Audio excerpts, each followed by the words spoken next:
सूर्याय नमः। आज रसपान कीजिए जेठ माह की पहली रविवार व्रत कथा का। संपूर्ण कथा को सुनने के लिए हमारी वीडियो को अंत तक देखें और यदि आपको हमारी वीडियो पसंद आई तो हमारी वीडियो को लाइक करना ना भूलें। आरंभ करते हैं। आज भक्तों ने रविवार का व्रत रखा है। भक्त आज सूर्य देव को प्रसन्न करने के लिए पूजा अर्चना, मंत्रों का जाप और कथा का पाठ करेंगे। हिंदू धर्म में रविवार का दिन सूर्य देव को समर्पित माना जाता है।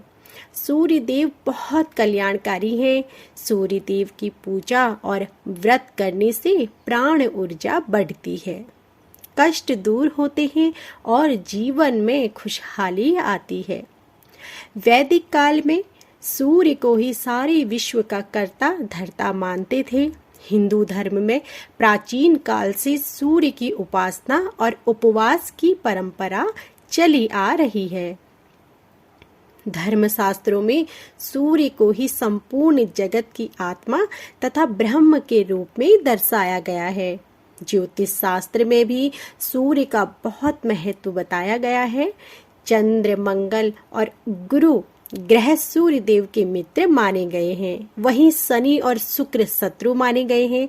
ऐसे में जिन जातकों का सूर्य नीच का होता है उन्हें रविवार व्रत से विशेष लाभ प्राप्त होता है। तो आइए रसपान करें रविवार व्रत की पावन कथा का। पौराणिक कथा के अनुसार प्राचीन काल में एक बुढ़िया रहती थी। वह नियमित रूप से रविवार का व्रत करती।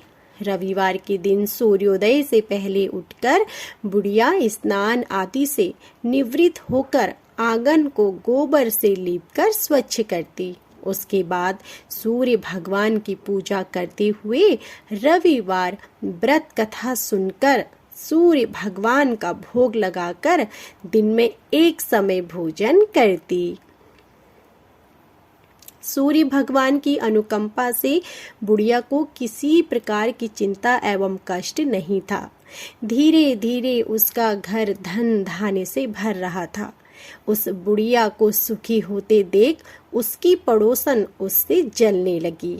बुढ़िया ने कोई गाय नहीं पाल रखी थी, अतः वह अपनी पड़ोसन के आंगन में बंधी गाय का गोबर लाती थी। पड़ोसन ने कुछ सोचकर अपनी गाय को घर के भीतर बांध दिया। रविवार को गोबर न मिलने से बुढ़िया अपना आंगन नहीं लीप सकी। आंगन न लीप पाने के कारण उस बुढ़िया ने सूर्य भगवान को भोग नहीं लगाया और उस दिन स्वयं भी भोजन नहीं किया। सूर्य अस्त होने पर बुढ़िया भूखी प्यासी ही सो गई। प्रातः काल सूर्योदय से पूर्व उस बुढ़िया की आंखें खुली तो वह अपने घर के आंगन में सुंदर गाय और बछड़े को देखकर हैरान हो गई। गाय को आंगन में बंधा देखकर उसने जल्दी से उसे चारा लाकर खिलाया। पड़ोसन ने उस बुढ़िया के आंगन में बंधी सुंदर गाय और बछड़े को देखा तो वह उससे और अधिक जलने लगी। तभी गाय ने सोने का गोबर किया। गोबर को देखते ही पड़ोसन की आंखें खुली की खुली रह गई। पड़ोसन ने उस बुढ़िया को आसपास न पाकर तुरंत उस गोबर को उठाया और अपने घर ले गई तथा अपनी गाय का गोबर वहां रख आई। सोने की गोबर से पड़ोसन कुछ ही दिनों में धनवान हो गई। गाय प्रतिदिन सूर्योदय से पूर्व सोने का गोबर किया करती थी और बुढ़िया के उठने के पहले पड़ोसन उस गोबर को उठाकर ले जाती थी। बहुत दिनों तक बुढ़िया को सोने के गोबर के बारे में कुछ पता ही नहीं चला। बुढ़िया पहले की तरह हर रविवार को भगवान सूर्य देव का व्रत करती रही और कथा सुनती रही। लेकिन सूर्य भगवान को जब पड़ोसन की चालाकी का पता चला तो उन्होंने तेज आंधी चलाई। आंधी का प्रकोप देखकर बुढ़िया ने गाय को घर के भीतर बांध दिया। सुबह उठकर बुढ़िया ने सोने का गोबर देखा तो उसे बहुत आश्चर्य हुआ। उस दिन के बाद बुढ़िया गाय को घर के भीतर बांधने लगी। सोने के गोबर से बुढ़िया कुछ ही दिनों में बहुत धनी हो गई। उस बुढ़िया के धनी होने से पड़ोसन बुरी तरह जल भुनकर राख हो गई और उसने अपने पति को समझा बुझाकर उसे नगर के राजा के पास भेज दिया। सुंदर गाय को देखकर राजा बहुत खुश हुआ। सुबह जब राजा ने सोने का गोबर देखा तो उसके आश्चर्य का ठिकाना ही ना रहा। राजा ने बुढ़िया से गाय और बछड़ा छीन लिया, जिससे बुढ़िया की स्थिति फिर दयनीय हो गई। बुढ़िया ने दुखी होकर सूर्य देव से प्रार्थना की, हे सूर्य भगवान, को भूखी प्यासी बुढ़िया पर बहुत करुणा आई।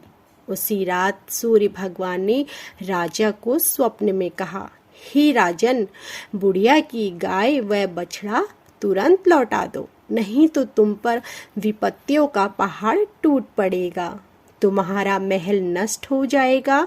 सूर्य भगवान के स्वप्न से बुरी तरह भयभीत राजा ने प्रातः उठते ही गाय और बछड़ा बुढ़िया को लौटा दिया। राजा ने बहुत सा धन देकर बुढ़िया से अपनी गलती के लिए क्षमा मांगी। राजा ने पड़ोसन और उसके पति को उनकी इस दुष्टता के लिए दंड दिया। फिर राजा ने पूरे राज्य में घोषणा कराई कि सभी स्त्री पुरुष रविवार का व्रत किया करें।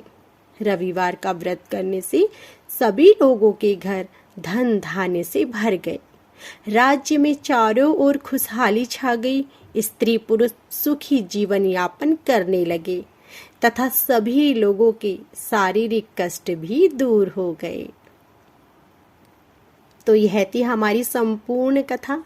आशा करती हूँ कि आपको हमारी यह वीडियो पसंद आई होगी। यदि आपको हमारी यह वीडियो पसंद आई हो तो हमारी वीडियो को लाइक करना, शेयर करना, कमेंट करना और हमारे चैनल को सब्सक्राइब करना ना भूलें। आप सभी का धन्यवाद।